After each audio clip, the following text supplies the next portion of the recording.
नमस्कार दोस्तों। आज की इस वीडियो में हम बात करने वाले हैं टी20 के सबसे चर्चित और कंट्रोवर्शियल मैच के बारे में, अर्थात इंडिया वर्सेस पाकिस्तान का, जो कि 15 फरवरी को कोलंबो में खेला जाएगा।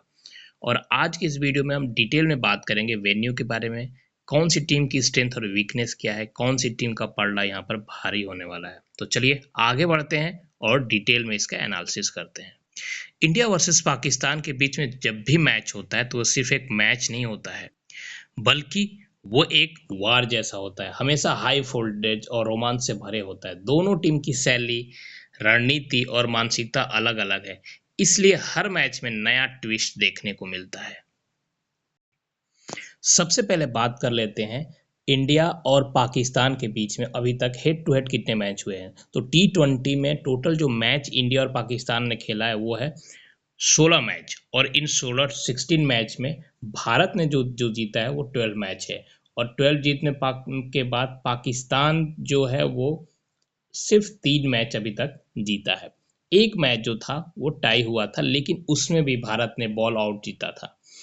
रिकॉर्ड के हिसाब से देखा जाए तो भारत का जो पलड़ा है वो बहुत ही भारी है। अगर बात कर लेते हैं डिटेल मैच के बारे में, तो सबसे पहला जो भारत ने मैच खेला था वो टाई हुआ था, और दूसरा जो मैच है वो भारत जीता था 5 रन से, जो कि जोहान्सबर्ग में हुआ था। उसके अलावा जो तीसरा मैच हुआ था वो भी भारत ने जीता था 8 विकेट से। चौथे मैच में पाकिस्तान जीता था, जो कि 25 दिसंबर 2012 को हुआ था। पांचवा मैच फिर से भारत जीता 11 रन से, जो कि 28 दिसंबर 2012 को हुआ था अहमदाबाद में। और छठा मैच फिर से भारत जीता 7 विकेट से, जो कि 21 मार्च 2014 में मीरपुर में हुआ था।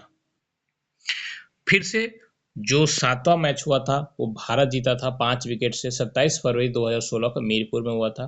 आठवां मैच भी भारत जीता था 6 विकेट से 19 मार्च 2016। नौवां जो मैच था वो पाकिस्तान जीता 10 विकेट से 24 अक्टूबर 2021 में दुबई में हुआ था।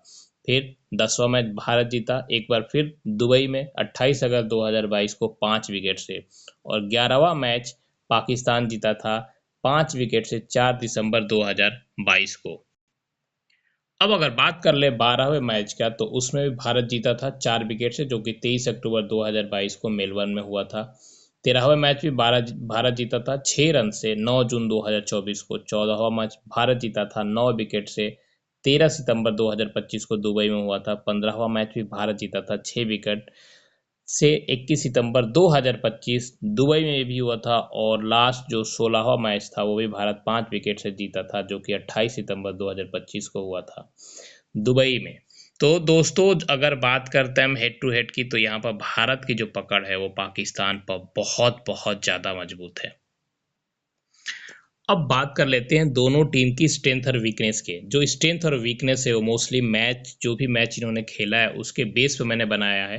तो मेरा स्ट्रेंथ और वीकनेस और आपका जो स्ट्रेंथ और वीकनेस है, दोनों में अंतर हो सकता है। तो स्टार्ट करते हैं और सबसे पहले देखते हैं कि जो भारत का सबसे पहला जो स्ट्रेंथ है वो उनकी गहरी और संतुलित बल्लेबाजी। ये बात तो बिल्कुल सही है कि जो भारत के पास जो टॉप ऑर्डर से लेकर फिनिशर तक मजबूत लाइनअप है बैट्समैन का। मतलब मुझे लगता है कि वर्ल्ड में ऐसा कोई टीम होगा भी नहीं जिनके पास इतनी डेप्थ में बैटिंग है। और सिर्फ बैटिंग ही नहीं है, कोई ना कोई प्लेयर हमेशा ही चलता है। दूसरा, जरूरत पड़ने पर बल्लेबाज जो है वो अटैकर और अपना सपोर्टर दोनों रोल निभा सकते हैं। ऐसा नहीं है कि सिर्फ अटैक कर रहे हैं तो अटैक कर रहे हैं, नहीं। अगर जब जरूरत पड़ती है तो भारतीय बैट्समैन अटैकिंग भी करते हैं, और जरूरत पड़ती है तो अपने डिफेंसिव शॉट को भी खेलते हैं। उसके अलावा ऑलराउंडर ऑलराउंडर का तो आप देख सकते हो, भारतीय टीम में ऐसे खिलाड़ी हैं जो बल्लेबाजी गेंदबाजी दोनों में योगदान करते हैं। एक से एक हैं, अक्षर पटेल है, हार्दिक पांड्या है, अगर आप बात करें अभिषेक शर्मा की वो भी कर सकते हैं, शिवम दुबे भी कर सकते हैं, कभी कभी तिलक भी कर लेते हैं। तो ऑलराउंडिंग के तो भरमार है यहाँ पर। अब एक बात है स्पिन स्पिन की मजबूती भी भारत के पास जबरदस्त है। कुलदीप शर्मा से लेकर अगर देखा जाए तो इस समय टी20 का सबसे नंबर 1 बल्लेबाज वरुण चक्रवर्ती, मतलब स्पिनर भी भरे पड़े हैं भारत में। तो भारत के पास अक्सर क्वालिटी स्पिनर हो, ऐसा नहीं कि बस ऐसे ही एम ही हो गए, क्वालिटी स्पिनर है ये। मिडिल ओवर से लेकर स्पिनर जो है रंक रोकने में, विकेट लेने में अहम भूमिका निभाते हैं। इसके अलावा भारत के पास जो फास्टर हैं वो भी अपने आप में एक बड़ी, मतलब इस समय जैसे आप देख सकते हैं कि बूम बूम बुमराह, जिनके बारे में जो कि बॉलिंग अगर करते हैं तो अच्छे अच्छे बैट्समैन की हालत ख़राब हो जाती है।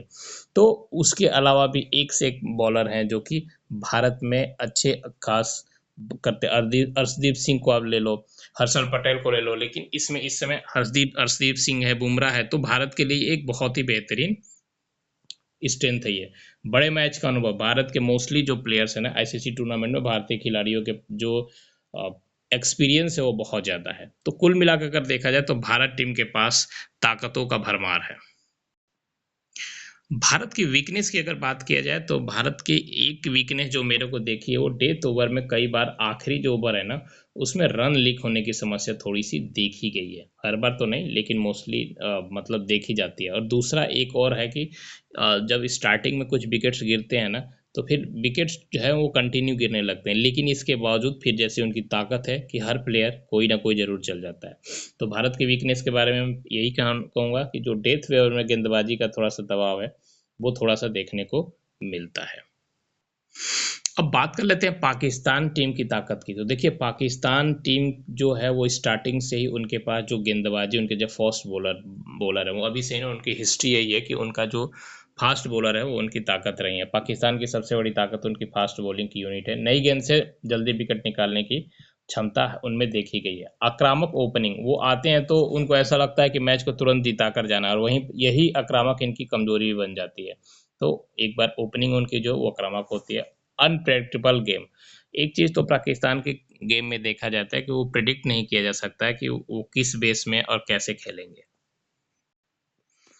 अब बात कर लेते हैं इन पाकिस्तान की टीम की कमजोरियों के बारे में। देखिए इसमें क्या, मिडिल ओवर में इनमें अस्थिरता, कई बार टॉप ऑर्डर जो है ना रनों की गति जो है वो एक बार जैसे मैंने पहले बताया ना कि आकर आक्रामक को खेलते हैं, लेकिन जब उनका विकेट गिर जाता है ना तो फिर उनकी हालत खराब हो जाती है। तो वही मिडिल ओवर में उनमें स्थिरता नहीं है, जबकि इंडियन बैट्समैन में स्टार्टिंग से लेकर और एंड तक 7 से 8 नंबर तक कोई भी बैट्समैन है वो अपने आप को प्रेजेंट करके अपने आप को स्थिर करके मैच रन बना सकता है। दूसरा, दबाव में गलत फैसला, ये तो मोस्टली देखा गया कि जब उनके ऊपर प्रेशर पड़ता है तो वो मतलब गलतियां करते हैं, मोस्टली गलतियां करते हैं। और ख़ास तौर पर इंडिया के सामने ये जो इनकी वीकनेस है ना, ये इनकी टीम का, ये खास तौर पर कब देखने को मिलती है, जब इनके सामने इंडियन टीम हो। इंडियन टीम के सामने इनके हक्के बक्के जो है वो छूटने लगते हैं। अगर अगर एक बार इनके बॉलर पिटने लगते हैं ना तो सबका जो मोटिवेशन है वो डाउन हो जाता है। सबका जो वो सब सोचने लगते हैं कि बाकी सबकी भी पिटाई होने वाली है। और अगर विकेट गिरने लगता है कि बॉलर एक बार पाकिस्तानी टीम पर हावी हो जाते हैं तो फिर इनके जो बैटिंग लाइनअप है वो भी धीरे धीरे चरमरा जाती है। तो ये कमजोरी पाकिस्तान की खास तौर पर इंडिया के सामने देखी गई है लास्ट के 16 ओवर में। जो भी 16 सॉरी जो लास्ट के 16 मैच हुए हैं उसके रिकॉर्ड को देखकर आप खुद भी एनालाइज कर सकते हो। अब फाइनल बात कर लेते हैं। अब बात करते हैं सीधा मुकाबले की कि किसमें कितना है दम। तो सबसे पहले बात कर लेते हैं बल्लेबाजी की। अगर बैटिंग लाइनअप की बात किया जाए तो भारत की जो बैटिंग लाइनअप है वो ज़्यादा गहरी है और स्थिर है। भारत का जो टॉप ऑर्डर है या मिडिल ऑर्डर है, दोनों ही परफॉर्म करते हैं। अगर टॉप ऑर्डर किसी कारणवश नहीं चला तो मिडिल ऑर्डर टीम को संभाल लेती है, और टॉप ऑर्डर अगर चल गया फिर तो मिडिल ऑर्डर और भरपूर चलती है। तो जो भारत की जो आपकी टॉप ऑर्डर और मिडिल ऑर्डर दोनों ही ज़्यादा गहरी और स्थिर है। लेकिन अगर बात करें हम पाकिस्तान की तो इनका जो इनकी मोस्टली जो बैटिंग वो टॉप ऑर्डर पर निर्भर करती है। अगर टॉप ऑर्डर गिरने लगा तो फिर पूरे की पूरी टीम भी अपने एक निर्णायक रूप तरीके से उनके विकेट्स गिर जाते हैं। तो अगर बैटिंग की बात किया जाए तो इंडिया पाकिस्तान पर भारी है। अब बात कर लेते हैं गेंदबाजी पर। गेंदबाजी में भी इंडिया का जो गेंदबाजी है, जो बॉलिंग है वो संतुलित है, और पेस के से स्पिन और पेस दोनों ही संतुलित है। जैसे आपको मैंने बताया, बुमराह, अर्शदीप शर्मा, हर्षल पटेल, उसके अलावा कुलदीप शर्मा, वरुण चक्रवर्ती, इनके अलावा अगर आप देखा जाए तो अभिषेक शर्मा, हार्दिक पांड्या, ये एक कहते हैं ना ऑलराउंडर स्पिनर पेस सबसे भरे पड़े हैं। लेकिन अगर बात करते हैं पाकिस्तान टीम की तो इनके पास तेज गेंदबाजी तो इनकी ठीक है, लेकिन अभी फिलहाल में एक दो मैचेज में इनकी स्पिनिंग ने भी अच्छा काम किया है। तो भारत के लिए एक चैलेंज है इनका स्पिनर। जैसे कि अगर कल के मैच में देखा जाए नामीबिया के साथ तो भारतीय बैट्समैन थोड़ा सा स्पिनर के सामने लड़खड़ाते दिखे। बाकी बाद में जाकर संभले हैं, लेकिन थोड़ा सा बीच में लड़खड़ाते देखे लास्ट के ओवरों में। तो भारत पाकिस्तान की जो स्पिन है वो थोड़ी सी बेहतर इस समय काम कर रही है, तो इंडियन बैट्समैन को इस पर ध्यान देना होगा। अब बात कर ले अगर गेंदबाजी की, तो गेंदबाजी में भारत संतुलित है अपने पेस और स्पिन दोनों को लेकर, और पाकिस्तान इस समय थोड़ा सा तेज गेंदबाजी और स्पिन में ये भी संतुलित है। अब बात कर लेते हैं एक्सपीरियंस के मामले में। एक्सपीरियंस के मामले में भारतीय प्लेयर्स जो हैं बड़े मोर्चों का अनुभव इनके पास ज़्यादा है। इंडियन का आईपीएल का लीग हो गया या अलग फॉर्मेट हो गया आईसीसी का, उसमें इनका अनुभव इन लोगों से पाकिस्तानी टीम से ज़्यादा है। अगर बात करते हैं पाकिस्तानी टीम के, तो ये अनप्रेडिक्टेबल है और थोड़ा आक्रामक है। जैसे मैंने बताया था कि स्टार्टिंग में आते हैं तो तेज खेलने की कोशिश करते हैं और अपना विकेट गंवाते हैं। दबाव प्रेशर में किसका प्रदर्शन ज़्यादा अच्छा रहा है? भारत का जो प्रदर्शन है वो प्रेशर में अपेक्षाकृत स्थिर होता है। ये मैं नहीं कह रहा हूँ, वो जो लास्ट आपने मैच आप देख सकते हो, जो 16 मैच हैं भारत पाकिस्तान के बीच में, उसमें इंडिया का जो जीत का आंकड़ा है वो खुद बताता है कि इनका जो प्रेशर जो होता है, क्योंकि जब भी इंडिया और पाकिस्तान का मैच होता है तो प्रेशर बहुत होता है, बहुत हाई होता है। उस हाई प्रेशर में भी इंडिया का जो परफॉर्मेंस है वो अपेक्षाकृत स्थिर होता है, और पाकिस्तान का कभी कभी ठीक रहता है और मोस्टली टाइम में खराब रहता है, क्योंकि भारत के सामने तो मोस्टली खराब ही रहता है। अगर किसी और कंट्रीज की बात से कंपैरिजन किया जाए तो अलग बात है, लेकिन जब भी इंडिया और पाकिस्तान के बीच में मैच हुआ है तो पाकिस्तान का जो प्रदर्शन प्रेशर में रहा है वो खराब रहा है।